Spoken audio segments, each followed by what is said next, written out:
Okay, well, welcome everybody. This is our, our weekly chat for our mastermind group. That we help people with questions and whatever else. We're opening the group for the people on the waiting list, which is rather large. So I thought we would share it with anybody else that wanted to join in, and see what we talked about. See what kind of we help people with coaching problems that you usually wouldn't be able to have access to somebody that can help you with whatever you need help with. So Mark went to the ASD show, and we talked about a lot of ways to deal with having a lot of people that you would have to make contact with at any kind of show, not just not just ASD, any kind of trade show you're going to go to, or, even retail home shows, or any other kind of convention. You're going to be able to find a lot of sources. You could go to, wedding shows, bridal shows, any kind of show that you're going to have a lot of manufacturers at. It just doesn't have to be wholesale. You're still going to have access to the same kind of people. So you should always be out there looking to source. What you learn from doing one thing can carry over into everything. Before we get into that, I wanted to talk about, something I've been working on a long time, and that's my book, and we're finally going to be able to have a chance to launch it. We have a pre-sale that we're going to do starting tonight. The book's going to be done on the 5th of September, and we are going to we're going to have a pre-sale. It's going to be $27 for the ebook, but if you do the pre-sale starting today, we'll put the link in the chat, and it's going to be only $14.95. So if you order it now, it's going to be out on the 5th of September. Which is only a couple weeks away, so you can get it now for about half price. And all you have to do is, sign up and pay for it, and then on midnight of the 5th, it'll automatically be sent to you. And then everybody else will be stuck paying double. And we'll put that link in the chat, and we'll post in the groups as well for anybody that's interested.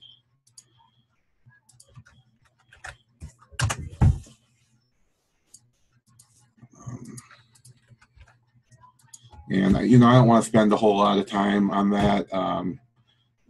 Everybody knows what kind of things that I do and what, the book is about, sourcing the ways that we talk about in not only the mastermind groups, but in the grocery groups, using what we talk about to go build relationships and, find scratch and dent stores. And once you get in those stores, you try and build relationships with the management if it's a smaller independent store, and you can take that to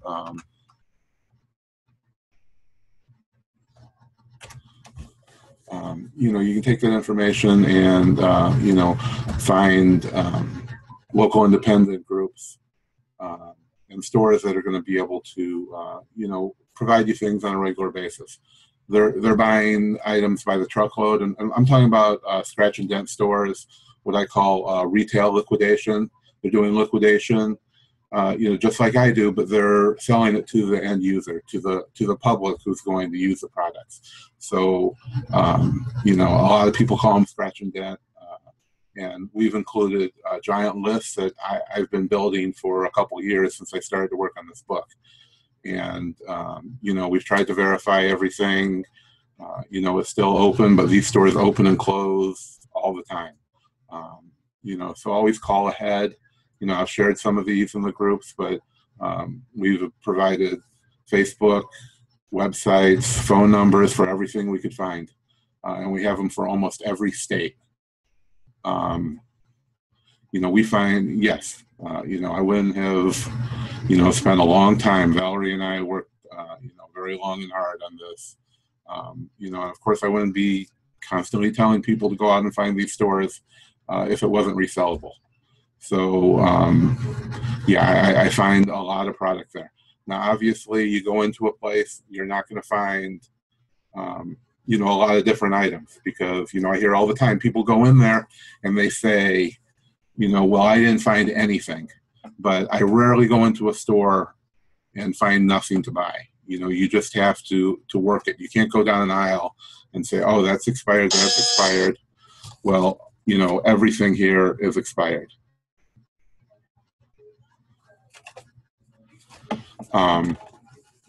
So, you know, you have to do your due diligence and you have to look hard because a lot of the product is going to be expired.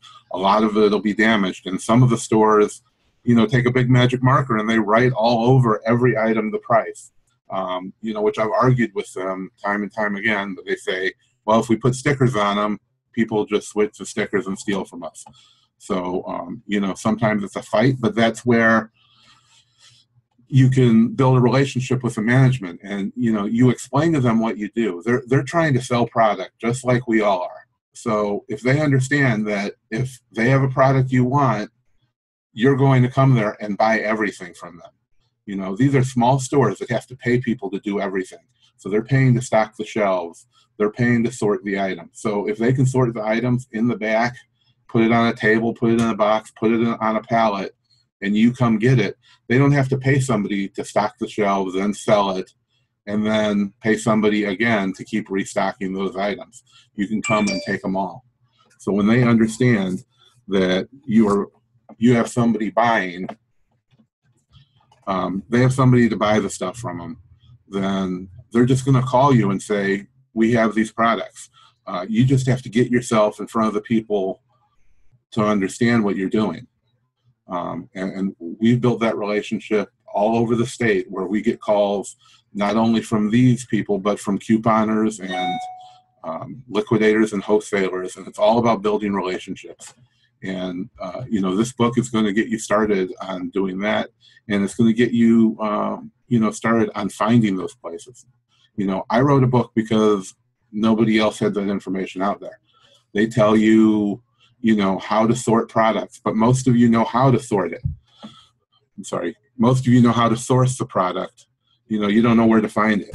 You know, I spend a lot of time helping people find places to source in their area. Nobody knows where to find it. You know, I'm showing you where to find it.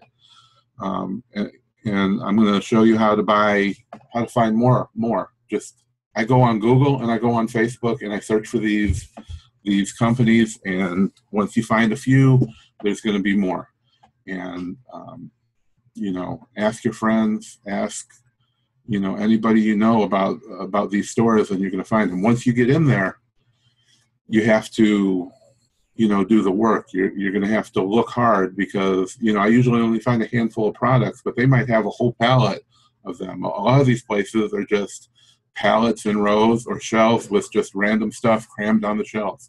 Because once they sell one item, they're going to buy more. You know, they're going to bring more out, and as soon they're just buying it by the truckload, and they're taking stuff out of the boxes and they're putting it on a shelf, and they replace it with different products. So you can go in there every day, and you're going to find a whole new set of products. However much stuff is sold, it's going to be replaced.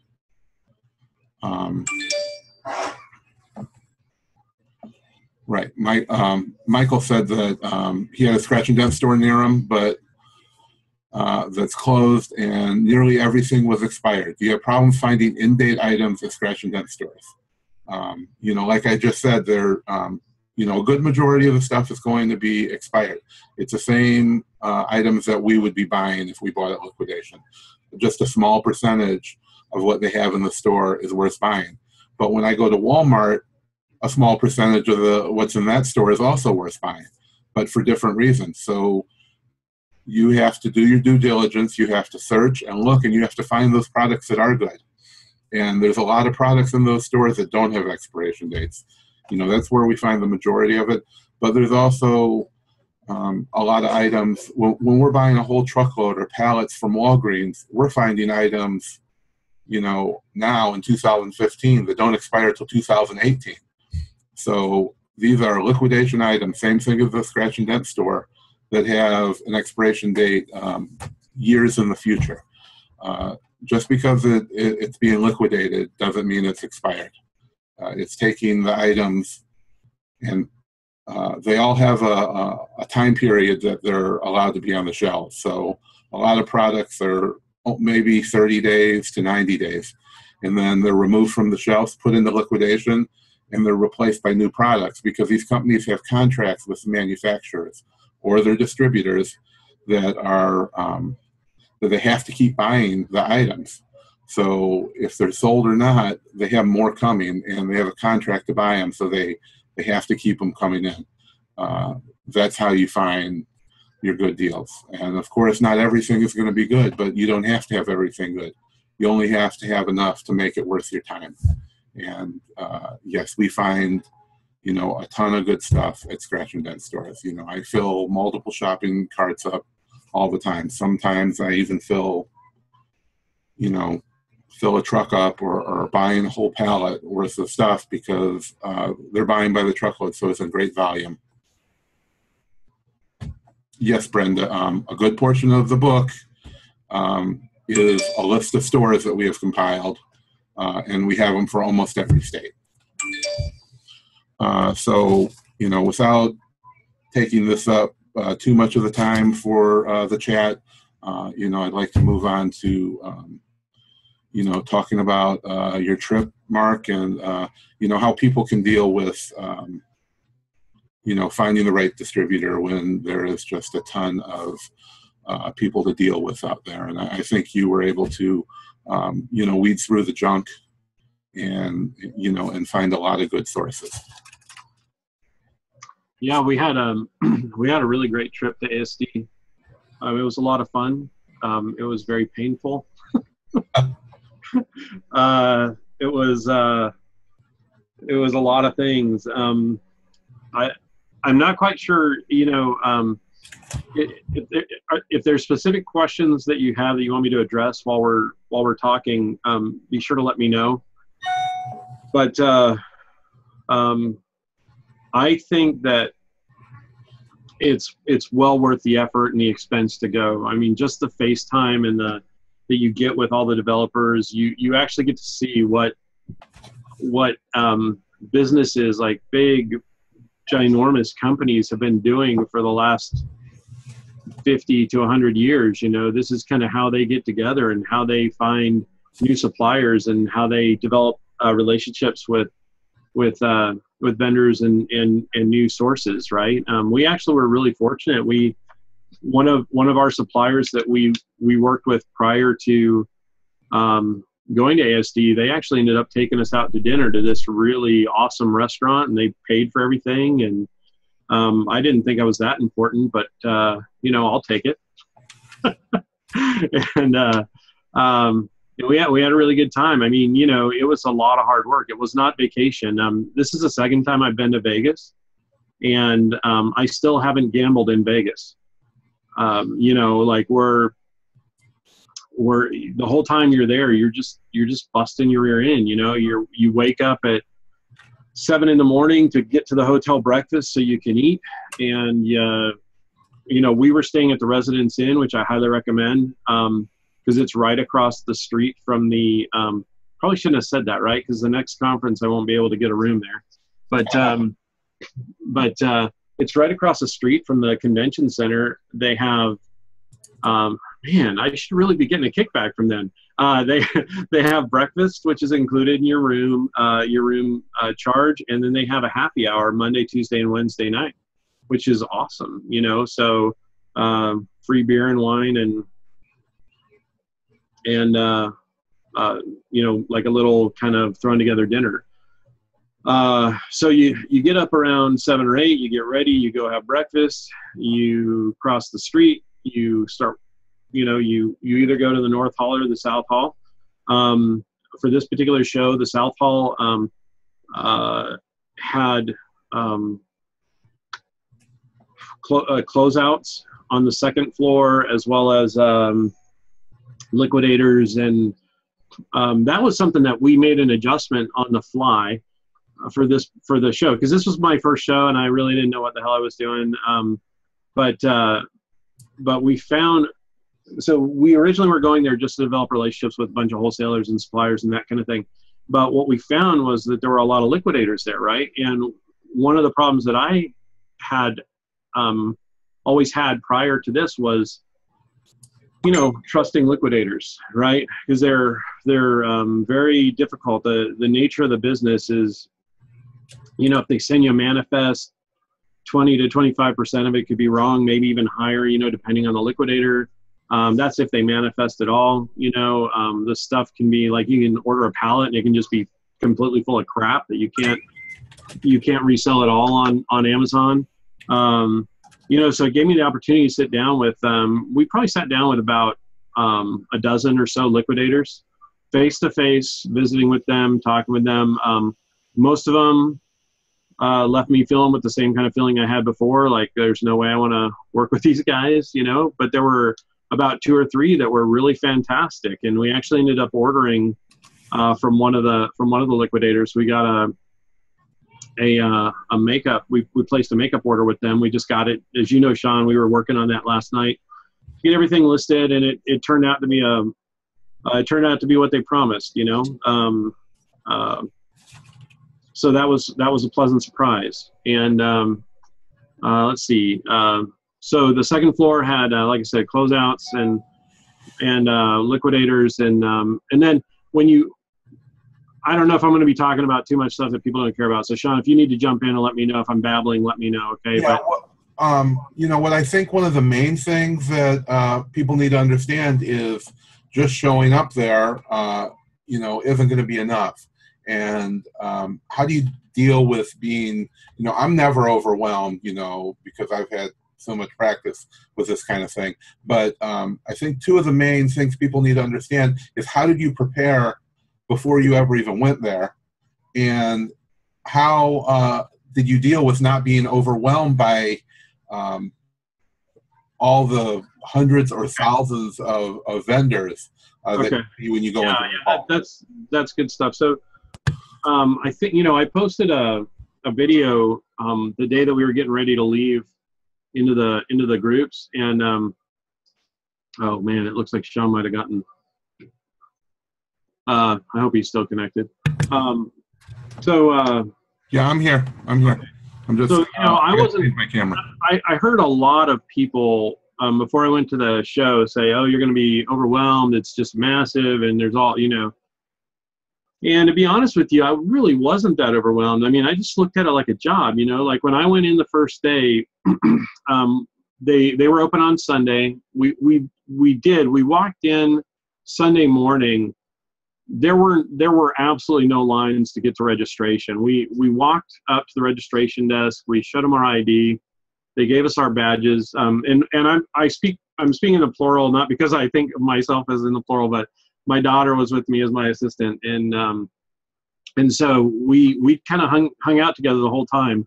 So she and I walked up to the desk, no lines whatsoever. Now, if you had tried to get there on Monday, there would have been a pretty big line, and you would have had to wait a little bit. But you know what? They had a lot of people working registration, so not very many people waited very long. Anyway, we got there, walked in, decided to start on the second floor of the South buildings.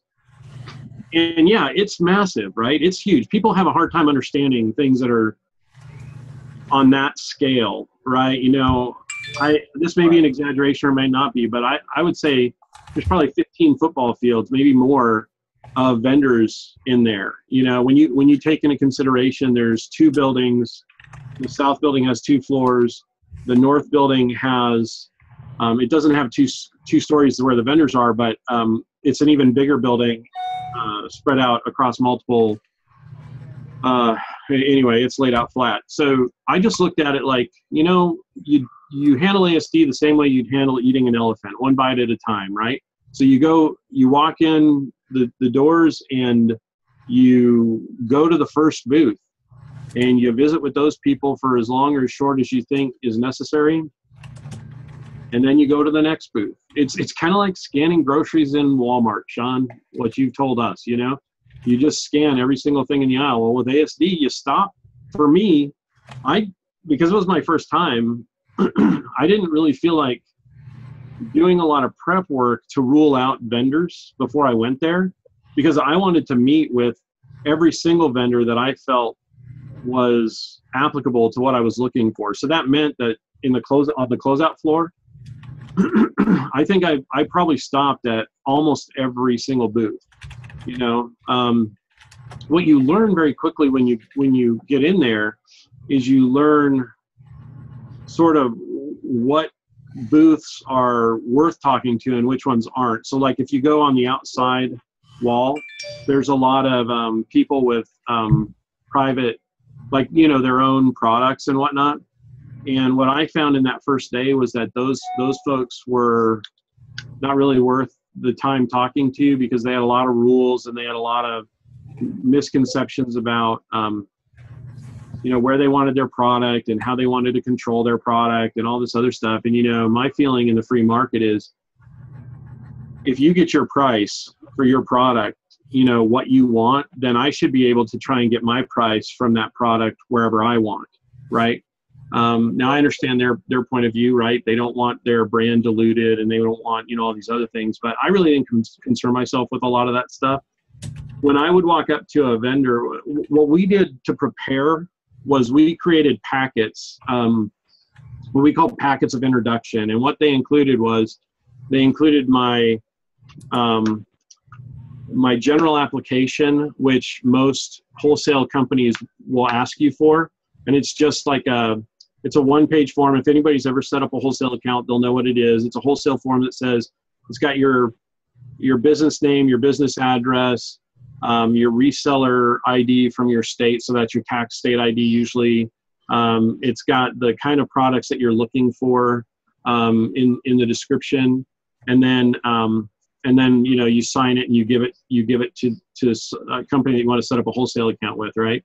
So our packet included that. It included a copy of our reseller license, which had our state tax ID, because we're in Texas. We don't have an actual reseller license here. Just as long as we get the state tax ID, that's our version of a reseller license here in Texas. And then our business card. And we stapled those three items together. And when I would walk up to a booth, I would just say, "Hi, my name's Mark. This is my assistant, Aiko. She's my daughter, playing the role of my assistant." And my daughter, what she would be doing is she would have a notepad and she was just scribbling furiously, you know, as I would have a normal conversation or whatever the conversation, how it would go with the vendor of the booth. She would just be writing like crazy, taking notes of everything that I asked and what the answers were, what the booth person was saying, right? So we have a notebook that's this full of her notes from the show. But anyway, I would walk up and I would say, "Hi, my name's Mark. Are you having a good show?" That's like the question at the show. If I was going to give you like a little tidbit, the different booth people, when they talk to each other, that's the greeting. You know, it's not good morning. It's not hello. It's not how you doing. It's not howdy. It's, "Are you having a good show?" So that's what you learn that too by being there, being on the floor, right? So I would walk up and I'd say, "Hi, my name's Mark. Are you having a good show?" And they'd be like, "Oh yeah," or they'd be like, "Oh, it's been terrible." You know right away when somebody says, "Oh, it's been terrible," that's probably not a place you're going to spend very much time, right? Because if they're negative or if they're difficult to talk to, you just move to the next booth. But anyway, you know, it'd be like, "Oh, it's been going great." I say, "Well, that's awesome. So this is my daughter, Aiko. She's my assistant. It's helping me look good, you know, that kind of thing." And we have a small, I just tell them the truth, right? So I would start off by saying, we have a small, we distribute to some C-stores, which means convenience stores for those of you who don't know. So we distribute to a few C-stores in Central Texas. We have an online store, and we also do sell stuff through Amazon. Is that a problem for you guys? That's how I would introduce myself. Now, some people choose not to do that. Some people choose not to tell the supplier of the booth people that they sell through Amazon. But the reason that I chose to do that during this visit is I don't want to waste my time, and I didn't want to waste. I just didn't want to waste my time. There's too many booths, too many people there to talk to who don't have a problem with Amazon. Okay, that if you just introduce yourself that way, they know right away you're up front. You're not trying to hide anything. And actually, that type of introduction got me an appointment with the senior VP of distribution with one of the largest novelty companies in the country. And they've actually already started shutting down and pulling back on their the people that sell through Amazon through them. But because I was up front and honest about what my position was, and then we had a little bit more of a conversation after that too, about what we prefer. I would say things like we prefer to work with companies that are pulling back from Amazon because we do.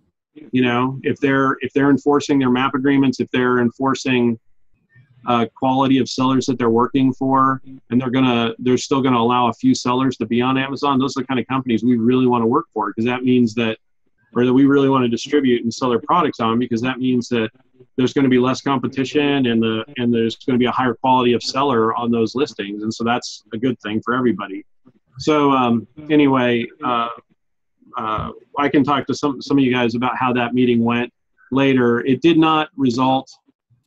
We could have been appointed with the company as the net if we had chose to, but because they're so aggressively shutting down Amazon sellers, we decided not to pursue that relationship, because it didn't make any sense to get set up with them and then 6 weeks later possibly lose our account with them. It's too much work, too much effort to go through that. So we decided not to pursue that. But anyway, that's basically the introduction. Hi, my name's Mark. You having a good show? We'd be like, yeah, sure. And say, fantastic. We've got a small distribution of local convenience stores in Central Texas. We also sell through our online store, and we do a little bit on Amazon too. Do you have a problem with that? And they say yes or no, right? And if they say yes, we have a problem with that, I say, well, hey, thanks for your time. But we really do like to build exclusive partnerships with folks that are a little bit nervous about being on Amazon. Okay, and so if you have a MAP agreement, which stands for minimum authorized pricing, or minimal acceptable pricing. If you have a MAP agreement, we don't hesitate to sign that kind of thing. We'd love to sign that with you guys. We look forward to working with companies that actively enforce their MAP agreements. We would just have a conversation with them. There's no magic, right? If they didn't have a problem with us being on Amazon, then that was even better. But we knew right away and up front whether or not they did, And then what they would do is they would give us a tour of their booth. We'd talk a little bit about their products. We ask if they have a sell sheet. That was the other thing that my daughter had in her notebook, is she had a list of things that we wanted to ask for from each vendor. So do you have a sell sheet? Do you have any show specials or show pricing going on? Just 4 or 5 questions that we would run through with every single vendor. And they would say yes or no. It would lead to other conversation, right? Everything was about relationship building. And I've gotten so many calls, Sean. Oh my gosh, I don't even have enough time to return all of the calls and all of the,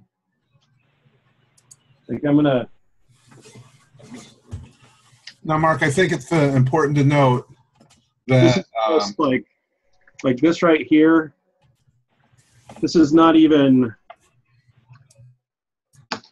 a quarter of the brochures and forms and stuff that we have to go through since we've gotten back from ASD and price list. And this is just stuff that we got at the show. Since the show, we've gotten countless emails with price lists and people wanting us to spend money to buy their products and get them into our inventory. So it's crazy. Okay, what were you asking, Sean? Yeah, I think the thing to note is that, the follow-up is really the most important part, because if they didn't like what you had to say, then they're not going to bother contacting you. And those catalogs are nice, but when they follow up with you, that's when they're going to be emailing you spreadsheets that you don't have to read every page of a catalog, that right. You can upload them to one of the many things. You know, Scan Right. Power Evaluate is what we use, but you know, there's a lot of other ones that you can upload a whole spreadsheet, and if their SKUs match with what's on Amazon, then you're going to know how much you're making, and you're not going to spend countless hours with one company. And you don't want to, you know, you don't want to lie. You know, I don't even want to say lie, but you know, you don't want to mislead any of these companies, because why do you want to waste even a half hour of your time talking to them when they're not they're gonna find out that you're selling on Amazon eventually, and they're going to cancel their contract with you. And why even waste your time? There is just so much to source out there, you know, from retail, wholesale. Why waste your time with people who don't want to do business with you? You know, Right, exactly. That want to do business with you. So I always tell people up front what I'm doing, because at some point they're going to figure it out. You know, these companies aren't stupid. And, you know, the other thing is, when you're there, you know, the real pretty booths, you might not want to even waste your time with. I don't know if you found that, but no, I didn't find that at all. Like I tried to go into each booth with no preconceived or sorry, not preconceived, but like I tried not to judge anything before I actually spoke with. It was actually some of the really nice looking toy booths that we're going to end up getting some of our best deals from. But I just tried not to judge them before I started talking to them. You know, when I made that introduction to them, I could get a really quick feel for whether or not they were going to have a problem working with us or not, you know, or if I was going to have a problem working with them. You know, like it just kind of depended, because everything is relationship, right? So if in my introduction, if that company is sending a representative to the show and you ask them how if they're having a good show, and they're like, oh, it's just been horrible. You're like, yeah, I don't know if I'm going to want to, you know, deal with these folks for a long period of time, right? Now, some people would disagree with me, of course. Everybody's got an opinion. You know, because that's just one person representing the company, but that's the person that company sent to represent them. And I just don't want to, or if like they hem and haw, you know. I met with this one company. Oh man, we spent so much time with them. It was a little booth, but they have some exclusive licenses that we really wanted to get involved with. And like that's a whole section of ASD as well. I think that section was on the first floor of the South building, licensed product. Oh my gosh, there's so much licensed product there. It's awesome, you know. And there's a lot of people that say, oh, you got to be careful about licensed product and that kind of thing. But, and you do. But, you know, we weren't over in the international section. We were, you know, in the specific license section portion of ASD. And then also when you're talking to those people, you can ask them the question. So do you hold the license for these products, right? So if I ask for a copy of your license for these products, you don't have a problem giving it to me. And they're and if they're like, what? Then, you know, you might not want to work with those people. But if you know, you're face to face with them and they're talking about like, oh yeah, you know, that's not a problem, and we're in the middle of negotiating this other license, and oh, you wouldn't believe how much money it costs a license, and they want this fee up front, and they want this thing. Then you get a pretty good feel, right? Because you're having a conversation with a real person, that those people understand licensing and they're really licensing those products. So we spent a lot of time with this one vendor, and we had seen him on Amazon with these licensed products, and you know, I did my spiel, I gave him the introduction, and I was like, yeah, so you know, we sell a little bit on Amazon, or we sell through our website, we sell a bit on Amazon. Do you have a problem with that? And she goes, well, let me turn that on its head. We sell on Amazon. Do you have a problem with that? And I love that. You know, I spent a lot of time with that gal, because she actually understood, like, when somebody says that to you, they really get to where you're going with that question, because that's like a big deal, right? They sell their products to Amazon. So do we want to be on listings with Amazon? Not necessarily, right? But we can be sometimes. It just depends on what we're buying what price point we're getting the product at, what volumes we're getting at, whether or not the vendor is selling their entire line of products to Amazon, or maybe they have, half of their line they're selling to Amazon and half of their line they're keeping away from Amazon. We ran into a vendor like that, also of licensed products. So it's just getting in there and doing the work and meeting the people and just being authentic. I love how this group, like, I've been looking at some of the comments coming through, and I love our group, man. I love our members, Sean. They don't have any problem taking us to task, especially one of my favorite people, Michael. He's like, do you actually sell to C-stores, or is that BS? I love it, man. It's not BS, right? I have a friend who manages a chain of 8 convenience stores here in Central Texas. And so I gave him a call a couple of months ago and asked if I could sell him some product. Okay. And he said yes, of course, because he's a friend of mine. And so I took my product to him and I wrote him up an invoice, and we sold the product to him for double what we paid for it. And then he's got it on his shelves for double what he paid me for it, which is competitive for his C-store for those products that he bought from us. So I actually authentically do sell to C-stores, but I made that sale so I could say that. If that makes sense, right? Because that's part of strategy, part of thinking outside the box, because I knew when I was introducing myself to people at ASD and getting ready, Sean, you asked the question about preparing for ASD. That's probably the most key thing that I did to prepare for ASD, was I made a few phone calls and I sold some things to convenience stores so that I could say that I distributed to convenience stores and not be lying and not have it be BS. No, I didn't just sell $1. I sold a bunch of stuff. Okay. So Michael, hopefully I get some love from you here.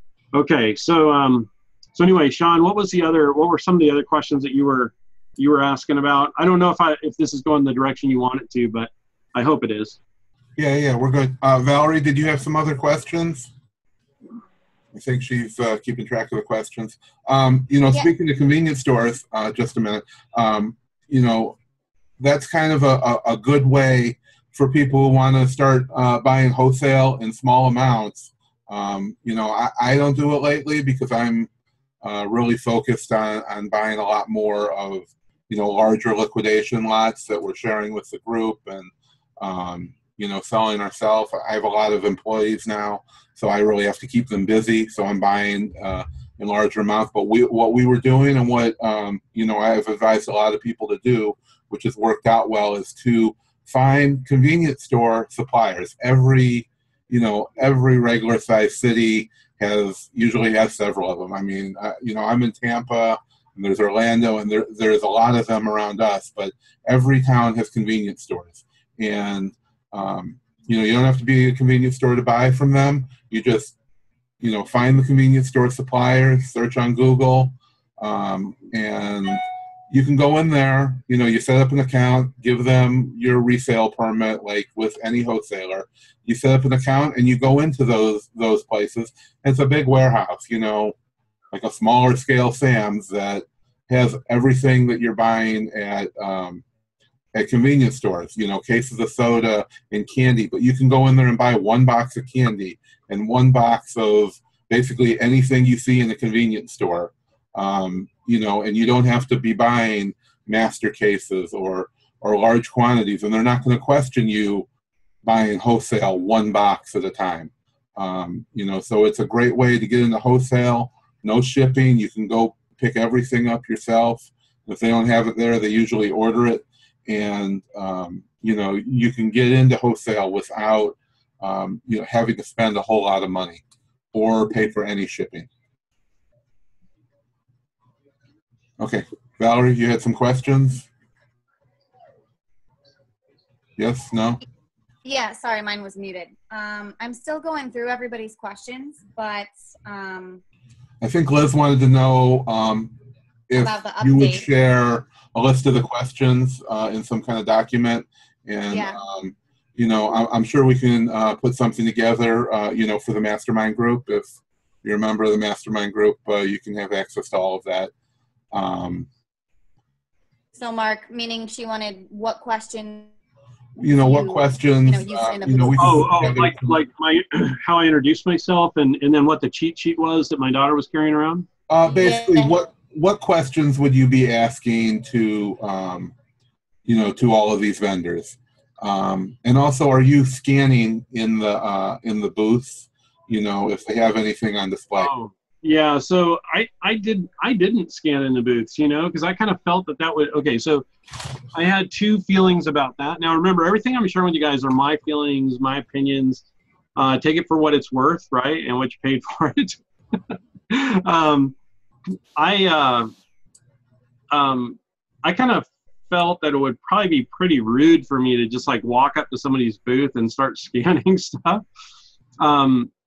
When I'm there to develop relationships, right? That's my primary goal for developing relationship, or to be there, was to develop relationships face to face, where I could meet the salesperson. One of the questions that I asked every single person that I spoke with was, I said, so are you going to be our salesperson moving forward, right? Because that's a question that showed them or demonstrated them that I was interested in developing a relationship with that particular person, right? And they, when I asked that question, every single person that I asked that to seemed, it was really interesting. Like they kind of relaxed a little bit. They took more interest in me.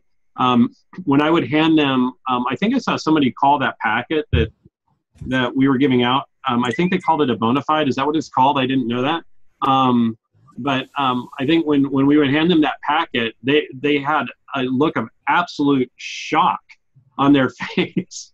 Like they were like, wow, could we get you? I mean, I had more than one person that I handed that packet to say, could we get you to, could we clone you? Could we have you train everybody else that's coming here? You know, because they were just absolutely blown away that we were prepared.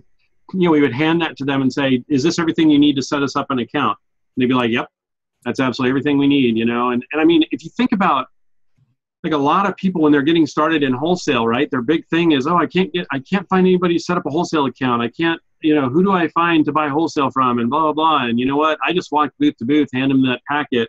And I probably have about 150 wholesale accounts right now. And I don't have the money or the resources to, or, you know, probably 90% of those wholesale accounts that were set up are not, they don't have product that we could buy and make a profit on, you know? But the bottom line is it was not hard. If I could do it, anybody else could do it, right?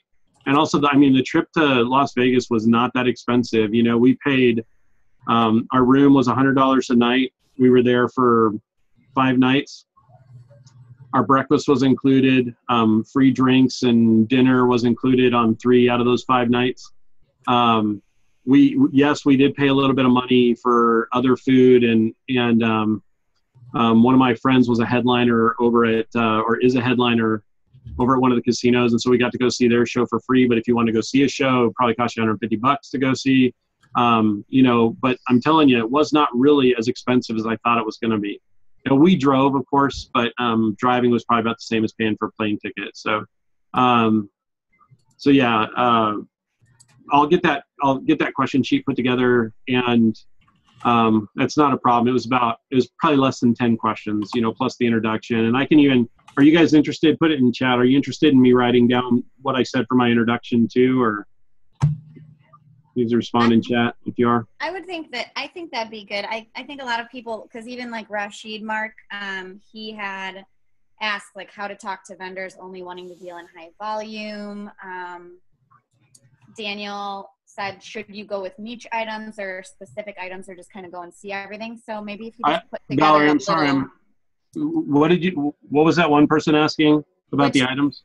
Yeah, Daniel also asked that you touched on it. We already kind of touched on it a bit, but maybe include it in there on how you felt about it. But when going there, should you go and look for niche items or like specific items, or just kind of look for, you know, at everything? And I know we touched on it, but it seems like everybody's really interested in you know, what your strategy was, how you talked to them, presented yourself, and Yeah, so my strategy big was bad vendors. yeah, I guess my strategy was I didn't really have a strategy. I knew like okay, I knew I wanted to make a strong. This is my strategy, everybody. I knew I wanted to make a strong, positive first impression with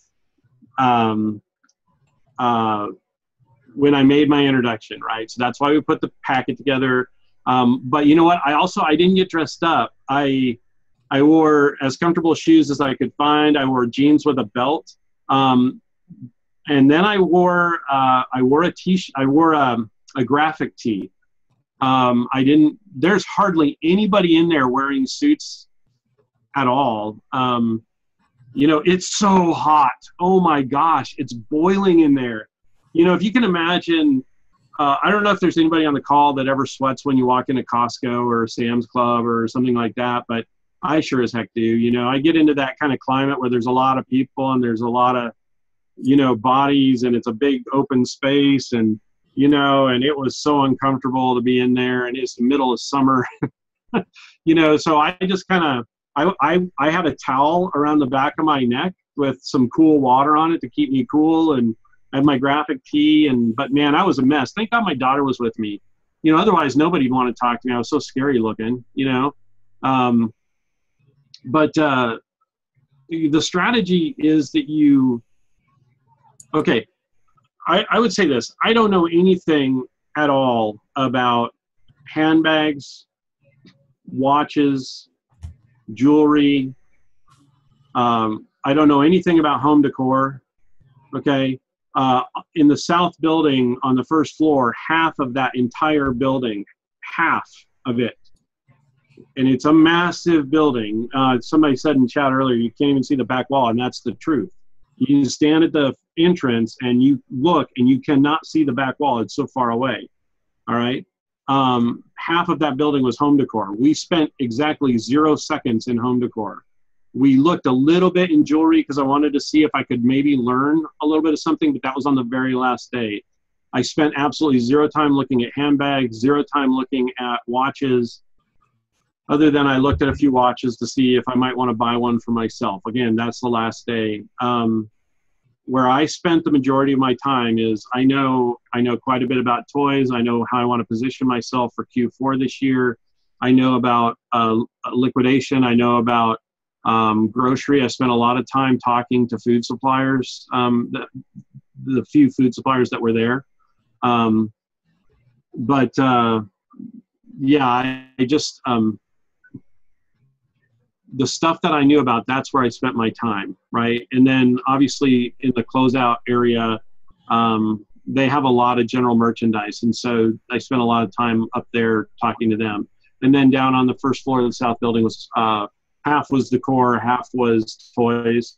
And then they had a little section in the back that had some other miscellaneous stuff. And then, that was where the licensing stuff was, is towards the back of the building. And then there were convenience store people back there too. You know, so I don't know. Getting back to the question, strategy-wise, my strategy was simply to make a good, strong first impression, to be professional as I could, being all sweaty and uncomfortable. You know, and develop those relationships. And I think it worked because that's why I've been getting all the follow-up that I've been getting, you know, over the last week that I've been back. So. Right. If you want to, Mark, read, Darren had a question. It's a whole lot. So if you want to just maybe read that on, you know. Rashid wanted to know.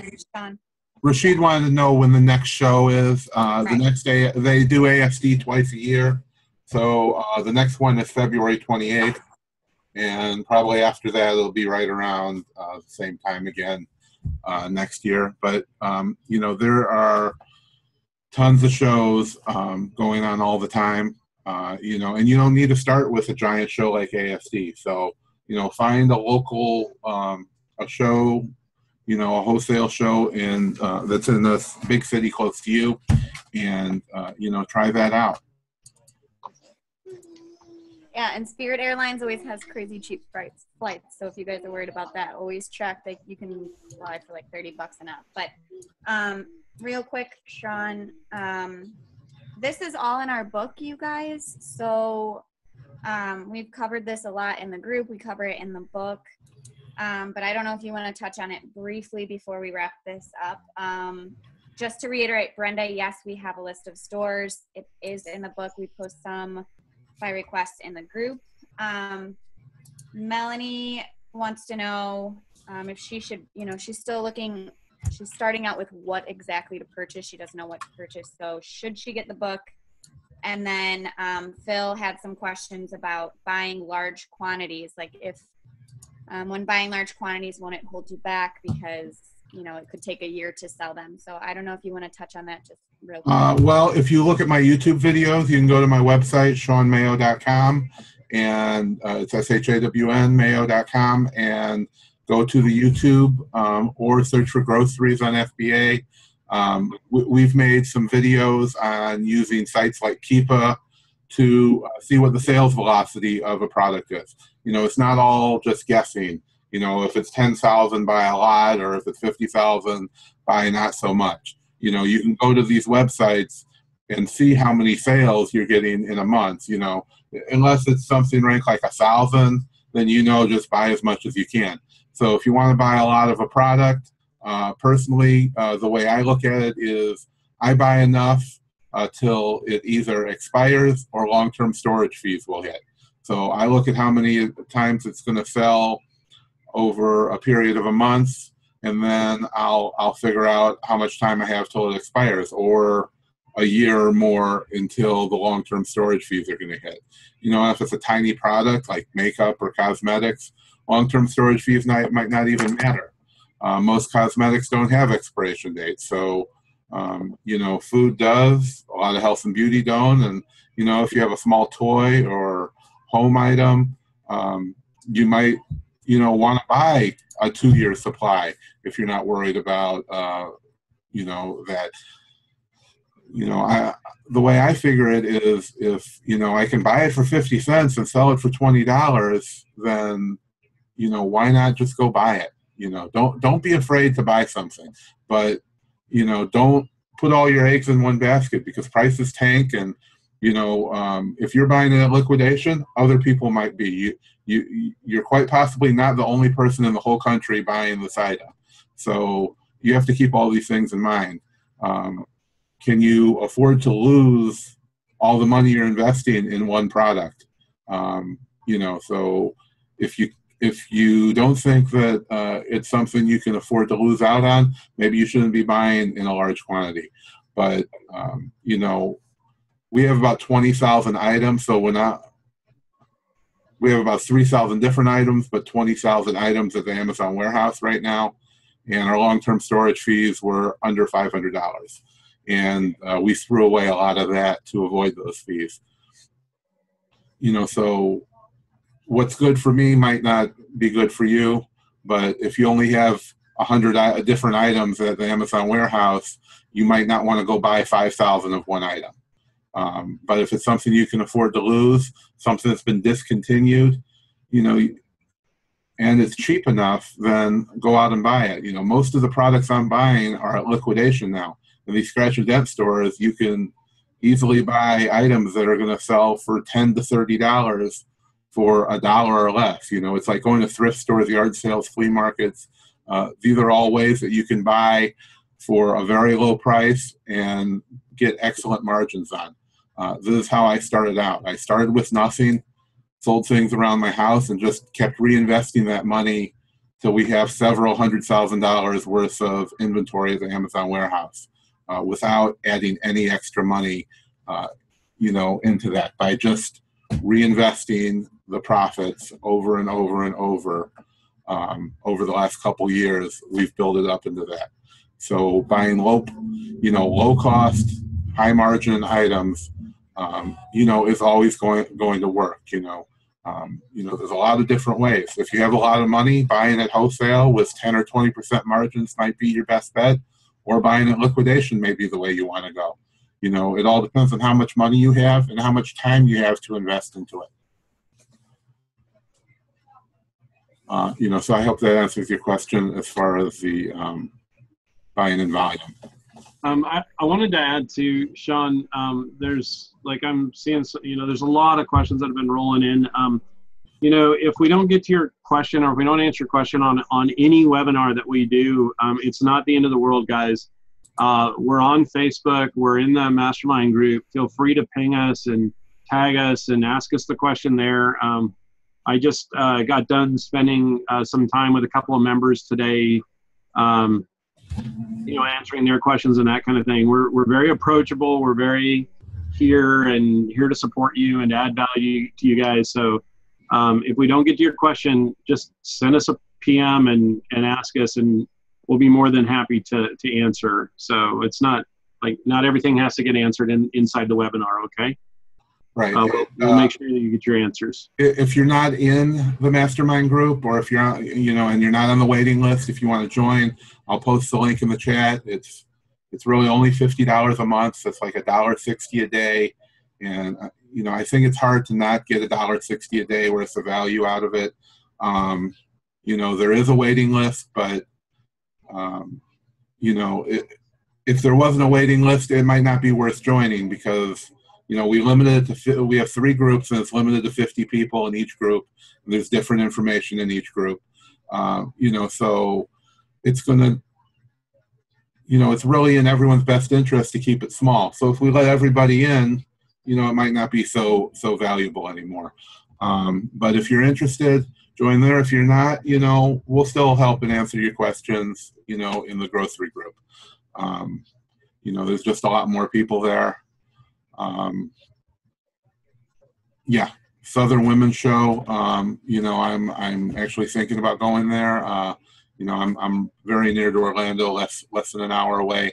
So find some smaller shows to take a look at. Also, if you need, one-on-one coaching that you can't just have answered in a couple questions, we also do private coaching. You don't necessarily have to talk to me, or if you need problems, you have problems with tools, or need help getting your repricer, or any of the various tools set up. We have some very good people who can help walk you through it, or training in any of those areas. Were there any other questions, Mark? I wanted to address Darren, that last paragraph that Darren wrote. Yes, right. That's right, Darren. Exactly. It seems to me if there's map pricing in play, you'd have an opportunity to get an exclusive. Yes, exactly. We spoke with a lot of people about potential exclusives while we were there. If you say if you can empathize with them and tell them that not only would you promise to keep their map, but that you would help them keep that in check on Amazon. Yep, exactly. Because we can set price alerts through Keepo or some other tools that we have, and then if somebody's violating their map, we can let them know. It's a value add that we offer to people that we would potentially work with, right? So you want to demonstrate value, you want to make a good impression, you want to you want to talk to people like they're people, right? There's no magic in all this. This is one recurring theme, I think, that we find in a lot of the questions that we get and a lot of the people that we speak with, right? Everybody's looking for the secret, right, Sean? Everybody's looking for the trick. There is no trick. There's no secret. There's no get rich quick here. It's hard work. Right. The secret is there's no secret. Yeah, and doing the stuff that you would want to do, or that how you would want to be treated, right? Or how you would want to be empathized with if you were the one selling your product, right? This like even the smaller vendors, a lot of these people have risked everything to create this product. They've mortgaged their home 3 times. There's plenty of these people at ASD, right? And so, I don't walk up to them and argue with them about how silly they are that they're not selling to Amazon vendors, right? What I do is I walk up to them and just treat them like people and understand their side of it, and make sure that they understand that, hey, if you do decide at some point that you want to have a further conversation about this, here's our packet, right? And understand that we know what we're doing, and we're going to treat your product right, and we're going to abide by your map, and we're going to do everything we can to make your product or help your product be successful. And I mean that, right? And I'm not feeding them a line of bologna like, maybe other people would. We want to help them. We want every product that we're selling on Amazon to be successful. And if that means that we've got to abide by a map, and we've got to help them reinforce the map, and we've got to get in there and fix their listing, we got to retake photographs, and we got to do that work, then we're going to do that with them if they'll work with us, right? On the other side of that, though, there are a lot more places where we can spend our money and buy inventory and buy product where we don't have to do all of that work either. So it then becomes a question, right? It's like what Sean was saying, he used to do these things. He used to do these things, right? And he's not doing them so much anymore. Like, he's focusing on the group buys and everything like that, because you know what? At the end of the day, there's only 24 hours in a day, and you got to spend some of those hours sleeping. You got to spend some of those hours with your kids and your family. So, you can't always be hand-holding people that really need that help on, for their product on Amazon, because there's other places where you can be spending your time, buying product and getting that listed and utilizing your capital in a way that's gives you more leverage, right, for your business and your family and the things that you're trying to accomplish. So you don't have to help every person that throws up a roadblock. A lot of times you can just say next and move on to the products that are going to be easier to buy and easier to source and easier to sell. That's my 2 cents, my soapbox, and I hope this stuff has been helpful.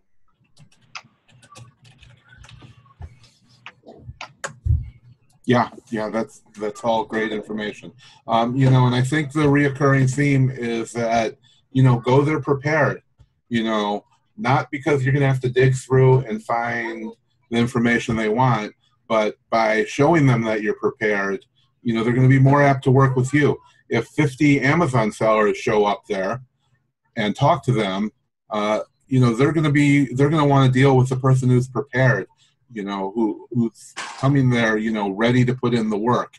And when you have everything that they want, without them asking, they know that you know what you're doing, even if you don't. They know that you're ready to do whatever needs to be done. If they want map pricing, if they want an exclusive deal, they don't sell on Amazon because they don't want the hassle of selling on Amazon. And if they have to hassle with you, then it's not in their best interest. Them putting as little effort as possible into doing it that is going to be in your best interest, because they just want to sell stuff.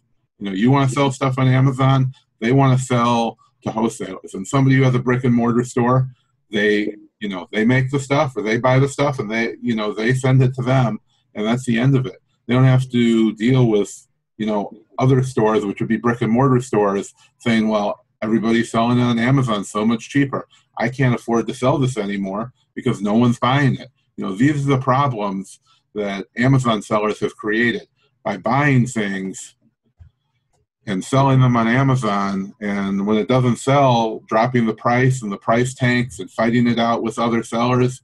These are the reasons that people don't like selling to Amazon sellers. So if you take all those problems away from them, then you're the one who's selling. Just like I always talk about, building relationships is the most important thing. If you have a good relationship with this manufacturer or distributor, they're going to be selling to you. They're not selling, to an Amazon seller. They're creating a relationship with you. And as long as, they like what you're telling them, then you're the one that's going to have the business, even if it's, only for a couple minutes of your time. They only have a couple minutes with everyone else too. So make sure that your minutes count. Yep. Right, Mark? Yeah, I'm a big believer in fake it till you make it, man. I didn't know what the heck I was talking about half the time, but I just figured that if I could make myself different than 90% of the other people that they were talking to by having that packet ready to go, and more than just a business card, more than just walking up to them and saying, hey, can I make any money with your products online? Or something like that, like, hey, can you tell me what to do with your products? So, whatever, right? Like, I just walked up and wanted to make that good impression and try to show them that, you know, and part of it's an act, right? Like part of it, you know, I tried really hard to use some key terms and key phrases that they would be familiar with, you know, like saying C-store instead of convenience store, saying map, right? Understanding what map means, those kind of things, right? It kind of shows that you're not, or it gives the impression that you're not sitting in your basement, you know, trying to sell sugar pills to somebody, you know. I mean, you're trying, you present yourself in a way that's professional, in a way that makes a good impression, and that gains a lot of points with those folks, right? And then what you can do is you can get the price list, and then you can figure out if it's worth taking that relationship to the next level and spending money and buying product and all that. But all of that is really kind of like so far down the road from establishing the relationship with the person. And how you establish relationships with suppliers is how you establish a relationship with somebody you want to be a friend with, right? You are authentic. You're, you know, you demonstrate that you're interested in them. You're interested in what they're interested in. And it's just like any other relationship that you have. You know, you start out slowly and you move on to bigger and better things. So I hope this stuff has been helpful. If it has been, you know, say some nice things in the groups, say some nice things in the chat. I want to thank Sean for putting this stuff together and, you know, being brave enough to have a guy like me on. And, you know, hopefully you guys have gained some stuff here. I mean, I've got some fun stories. You know, I did buy a booth. I shared that in the mastermind. It wasn't a sexy booth or anything like that. It was a booth full of plastic Easter eggs, but I did actually accomplish my goal of buying a booth. It was ridiculous. The amount of money that I paid for all those eggs. My wife is still like, why do we have so many Easter eggs?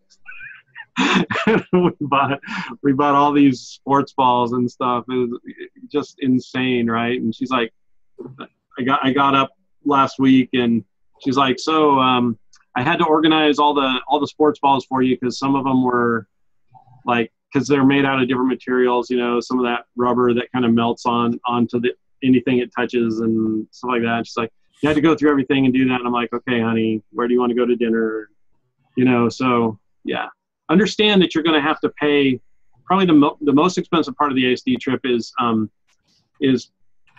paying to take your spouse out once you get back. You know, after they sort through all the stuff that you've bought. So anyway, thanks guys for indulging me, and I hope everything's been helpful.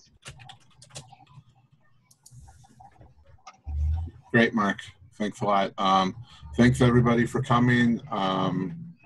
You know, you can get a hold of us in the grocery group if you're not a member. You know, get on that waiting list if you want to join the private mastermind. You know, there's quite a few people, but when your spot comes up, we'll contact you. You know, you're not under any obligation to, you know, to pay anything. So we'll contact you when it's time to join. And, you know, if you're not interested anymore, you know, we'll take you off the list. Thanks everybody for coming. Check out the pre-sale for the book, and we'll see you next time.